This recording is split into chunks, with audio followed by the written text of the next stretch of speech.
Hello dear students, how are you? This is the lecture number 3 of magnetic fields due to electric current, and today we will discuss about magnetic force on a wire carrying a current. म्हणजे एखाद्या वायरमधून जर current flow होत असेल तर त्याच्यावर magnetic force किती act होणार आहे ते आज आपल्याला फाइंड आउट करायचं आहे. त्यामध्ये डिफरंट सिच्युएशन्स आहे. जर वायर स्ट्रेट असेल तर त्यावेळेस किती असेल, त्याच्यानंतर ते लूपच्या शेपमध्ये असेल त्यावेळेस किती असेल, किंवा आर्बिट्ररी शेपमध्ये कसतरी शेप आहे तर त्यावेळेस किती असेल हे आज आपल्याला फाइंड आउट करायचं आहे. तर त्यामध्ये फर्स्ट आहे अ स्ट्रेट वायर. सगळ्यात आधी आपण कोणतं घेणार आहे, स्ट्रेट वायरचा. अ स्ट्रेट वायर म्हणजे एखादी स्ट्रेट वायर असेल आणि त्यामध्ये जर करंट फ्लो होत असेल तर त्यावेळेस त्याच्यावर मॅग्नेटिक फोर्स किती ॲक्ट होणार आहे ते आज आपल्याला फाइंड आउट करायचं आहे. ठीक आहे, तर सगळ्यात आधी मी इथे एक वायर कन्सिडर करतो. Consider a wire. इथे एक वायर मी कन्सिडर केली. ठीक आहे, ही जी वायर आहे पूर्ण वायरने कन्सिडर करायची आपल्याला. म्हणजे किती लांब असेल स्ट्रेट वायर, फक्त आपण जे पोर्शनसाठी आपल्याला फाइंड आउट करायचं आहे तेवढे लेंथ कन्सिडर करायची. फॉर एक्झाम्पल मी इथे काय करतो, असं एवढं सेक्शन त्याचा एवढं सेक्शन मी तिथे कन्सिडर करतो. म्हणजे हा जी सेक्शन आहे याची लेंथ किती आहे, कॅपिटल एल एवढी आहे. ठीक आहे, त्याच्यानंतर ही जी वायर आहे याच्यातून करंट फ्लो होत आहे. म्हणजे करंट इथून मध्ये जाणार. ठीक आहे, असं मध्ये जातोय आणि इथून काय होणार आहे ते बाहेर येणार आहे, करंट असणार आहे त्याच्यामधलं. ठीक आहे, current carrying wire of length L. त्याच्यानंतर ही जी वायर आहे ते एक्सटर्नल मॅग्नेटिक फील्डमध्ये पुट करतोय मी. आता इथे पुट करता इथे जर मी वायर प्लेस केली तर त्यावेळेस आता मॅग्नेटिक फील्ड दाखवायची मला. मॅग्नेटिक फील्ड कशी आहे, बोर्डच्या मधून बाहेर येत आहे. कशी आहे, मॅग्नेटिक फील्ड अशी बाहेर येत चाललेली आहे. तर त्यासाठी सिम्बॉल कोणतं घेणार, लास्ट लेक्चरमध्ये दाखवलं होतं तुम्हाला.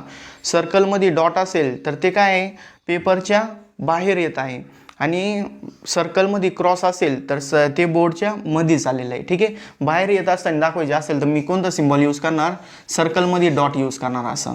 ठीक आहे, सर्कलमध्ये असं डॉट. मी दुसरा चॉक घेतो इथे, वाटलं सर. अशी ती मॅग्नेटिक फील्ड असणार आहे.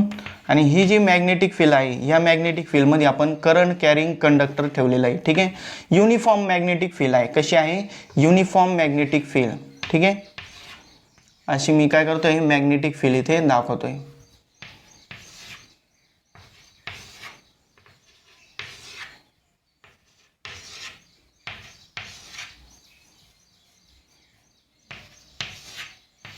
हे झालं त्याच्यामधली मॅग्नेटिक फील्ड. म्हणजे बोर्डच्या मधून बाहेर येत आहे तर त्यावेळेस अशी सिच्युएशन असेल. ठीक आहे, त्याच्यानंतर आता इथे जे चार्ज असणार आहे, फॉर एक्झाम्पल एवढं सेक्शन जर मी कन्सिडर केलं, एवढं सेक्शन कोणतं, हा पी डॅश म्हणतो मी याला, पी डॅश. एवढं सेक्शन जर कन्सिडर केलं तर जर इथून करंट फ्लो होत आहे, जर इथं करंट फ्लो होत आहे तर म्हणजे तिथे काय होतं रे, नेमकी तिथे जे चार्जेस आहेत ते फ्लो होत आहे. ठीक आहे, तर इथून किती चार्जेस फ्लो होत आहेत ते आपल्याला इथे कन्सिडर करायचं आहे. ठीक आहे, तर the charges flowing through the section P dash ते किती असणार आहे चार्जेससाठी. आता इथे करंटची जर डेफिनेशन बघितली आपण, करंटची डेफिनेशन काय असते, current equals to charge per unit time. काय असतो, चार्ज पर युनिट टाइम. ठीक आहे, याच्यावरून करंट किती येणार, मग q will be equals to I into t. ठीक आहे, आता इथे करंट आय फ्लो होत आहे. आता इथे जर मी ही जे चार्जेस असणार आहे तो चार्ज मी कन्सिडर केलं इथे क्यू एवढं. ठीक आहे, तर आता याची फ्लो होण्याची डायरेक्शन कोणती असेल, along the direction of current असेल का opposite to the direction of current, ते असणार आहे opposite to direction of current. म्हणजे ज्या डायरेक्शनमध्ये करंट फ्लो होते त्याच्या अपोजिट डायरेक्शनमध्ये इलेक्ट्रॉन्स किंवा चार्जेस फ्लो होत असतात. ठीक आहे, म्हणजे ह्या डायरेक्शनमध्ये करंट फ्लो होणार आहे तर याची काहीतरी व्हेलॉसिटी असेल, आणि ती व्हेलॉसिटी आहे इथे V D, that is drift velocity. काय आहे त्याच्यामध्ये, drift velocity. Drift velocity V D. आता ही ड्रिफ्ट व्हेलॉसिटी काय असते, आपलं 11th स्टँडर्डमध्ये झालेलं आहे. ड्रिफ्ट व्हेलॉसिटी म्हणजे काय आहे, ज्यावेळेस त्याच्यातून म्हणजे एखादा कंडक्टर असेल, फॉर एक्झाम्पल हा कंडक्टर आहे, याच्यामध्ये ज्यावेळेस आपण कोणतंही इलेक्ट्रिक फील्ड अप्लाय नाही केले, त्याला काहीच बॅटरी जोडलेली नाही, याच्यातून करंट फ्लो होते का, नाही. ते का बरं, का याच्यामधले जे इलेक्ट्रॉन्स असणार आहे ते काय करतात रॅन्डम डायरेक्शनमध्ये असतात, रॅन्डमली ओरिएंटेड असतात. ठीक आहे. तर ज्यावेळेस मी याला एक्सटर्नल इलेक्ट्रिक फील्ड देणार आहे तर ते काय करणार आहे, ती जी डायरेक्शन असेल ते काय करणार आहे अशी एक फिक्स डायरेक्शनमध्ये ते अलाइन होऊन जाणार आहे, ड्रिफ्ट होऊन जाणार आहे तिथे. ठीक आहे. तर ती जी वेलॉसिटी असते ड्रिफ्ट होऊन इलेक्ट्रॉन पुढे चाललेलं आहे तर त्यावेळेस जी वेलॉसिटी असते ती असते ड्रिफ्ट वेलॉसिटी. ठीक आहे. आता इथे मी टाईमसाठी मला इथे टाईमसाठी इथे व्हॅल्यू पुट करायची, तर त्यासाठी टाईममध्ये काय येणार आहे q is equals to I into, आता इथे टाईमच्या ऐवजी मला काय करायचं आहे speed equals to distance upon time हा फॉर्म्युला यूज केला. Speed equals to distance upon time, तर याच्यावरून टाईम किती येणार आहे डिस्टन्स अपॉन स्पीड किती येणार आहे डिस्टन्स अपॉन स्पीड. डिस्टन्स किती आहे रे इथे एल एवढं आहे. ठीक आहे. डिस्टन्स अपॉन स्पीड, स्पीड किती आहे त्याचा वेलॉसिटी व्ही डी. ठीक आहे. आय एल व्ही डी ही झाली इक्वेशन नंबर 1. ठीक आहे. आता याच्यानंतर काय करायचं आपल्याला जे मॅग्नेटिक फोर्स आहे ते कन्सिडर करायचं. काय मॅग्नेटिक फोर्स, मॅग्नेटिक फोर्स. आता इथे मॅग्नेटिक फोर्सची डेफिनेशन बघितली आपण, ते किती असतो रे F M bar that is magnetic force is equals to Q into V bar cross B bar. ठीक आहे. एवढी त्याची व्हॅल्यू असते. याच्यामध्ये काय करायचं फक्त ही जी 1 आहे इक्वेशन 1 आहे ती पुट करायची, क्यूची व्हॅल्यू पुट करायची. ठीक आहे. याच्यावरून काय येणार मग क्यूची व्हॅल्यू जर पुट केली तर इथे येणार I L divided by V D into ब्रॅकेटमध्ये V bar cross B bar. ठीक आहे. आता इथे क्रॉस प्रोडक्ट आहे, हे जर काढायचं असेल आपल्याला तर काय करावं लागेल रे, याचं जर आपल्याला मॅग्नेट्यूड घ्यायचं असेल तर काय करावं लागणार आहे इथे F M bar will be equals to I L upon V D into इथे किती येणार आहे व्ही डी इंटू इथे ना व्ही डी करा, इथे काय व्ही डी करा म्हणजे जी वेलॉसिटी असेल चार्जची जी वेलॉसिटी तेच काय असणार आहे याच्यामध्ये मॅग्नेटिक फोर्समध्ये जे वेलॉसिटी असेल ते असेल. ठीक आहे. V D into B sine theta, बी साईन थिटा इंटू इथे एन कॅप करावं लागेल. एन कॅप म्हणजे काय आहे का व्ही बार आणि बी बार ही दोघांची जी डायरेक्शन आहे याला परपेंडिक्युलर डायरेक्शन.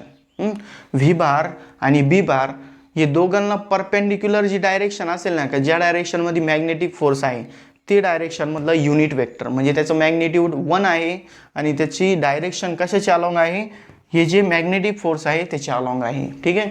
आणि इथे जर डायरेक्शन जर बघायची असेल तर आपल्याला Fleming's left hand rule use करायचा म्हणजे तिन्ही fingers first finger middle finger and thumb तिन्ही स्ट्रेच करायचे.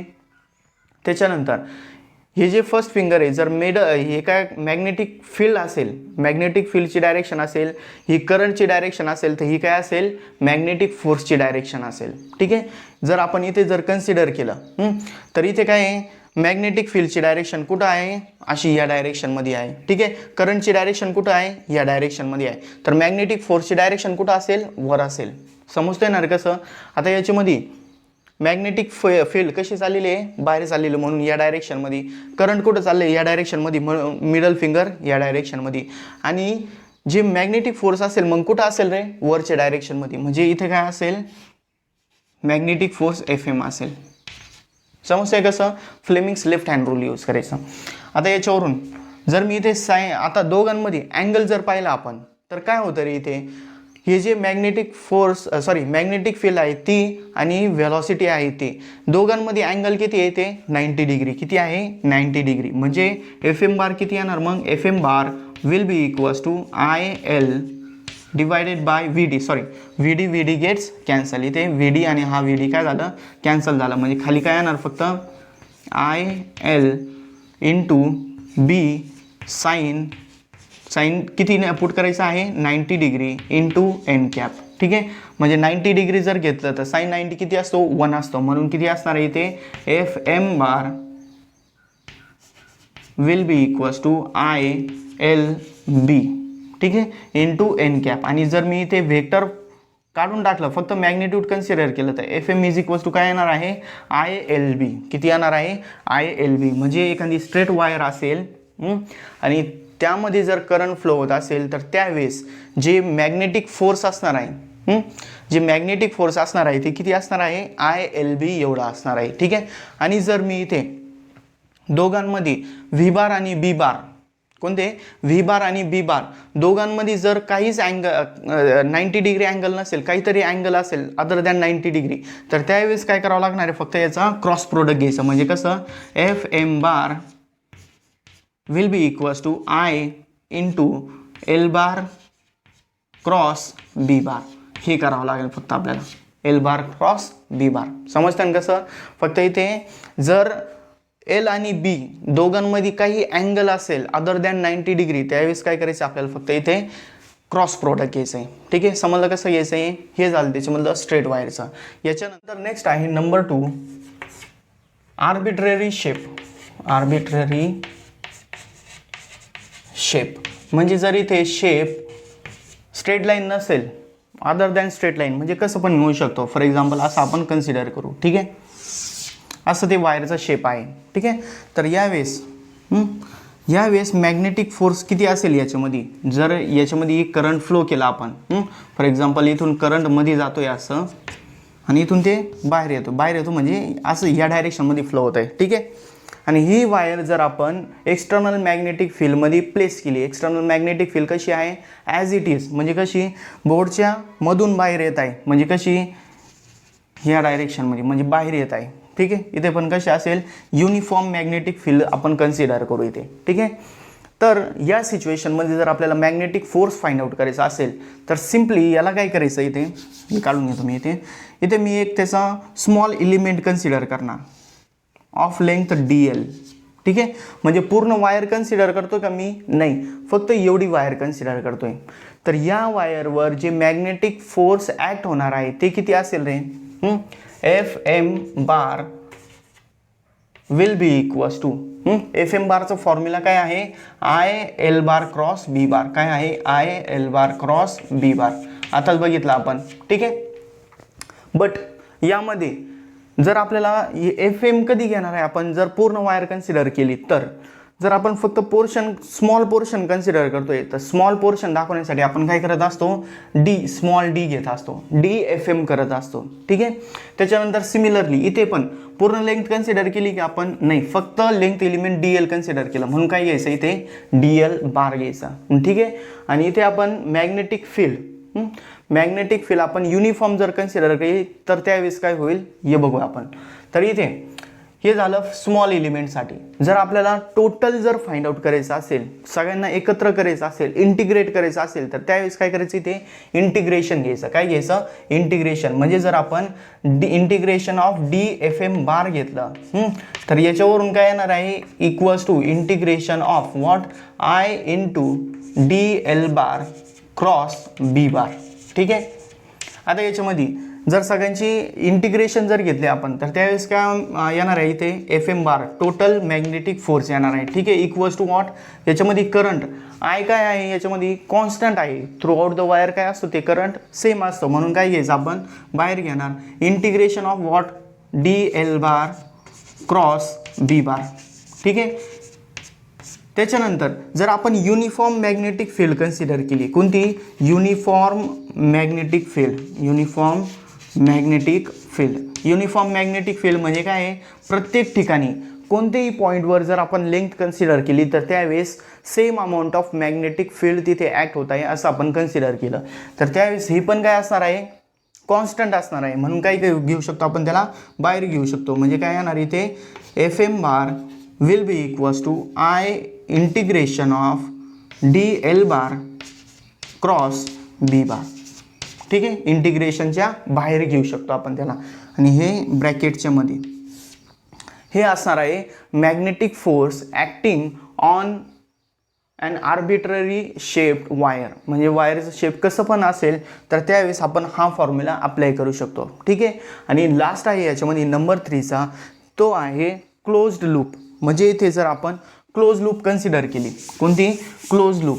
आता इथे क्लोज लूप म्हणजे कशी, नेक्स्ट आहे याच्यामध्ये नंबर 3 क्लोज्ड लूप और क्लोज्ड सर्किट. ठीक आहे, क्लोज लूप म्हणू आपण त्याला.